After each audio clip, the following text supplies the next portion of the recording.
Ang video na ito ay nagpapakita ng kakayahan ng isang pugita o octopus. Ang mga octopus ay may ilang kakaibang kakayahan na nagpapahintulot sa kanila na maging epektibo sa kanilang kapaligiran. Narito ang ilan sa mga ito.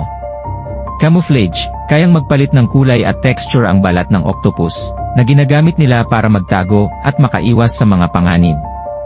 Pag-aabang, magaling silang mag-abang at maghintay ng pagkakataon na dumating ang kanilang pagkain. Mabilis na paggalaw, dahil sa kanilang mga tentacles na may suckers, mabilis silang makakilos ng maayos, kahit sa iba't ibang direksyon. Pag-atake, may mga species ng octopus na mahusay sa pag-atake, at pagkamkam ng kanilang mga presa, gamit ang kanilang mga tentacles at beak. Intelligence, mataas ang kanilang intelligence quotient sa mundo ng mga hayop, kaya madaling matuto, makabuo ng mga estratehiya sa pangangaso at pag-iwas sa mga predator. Pagbubuo ng tool,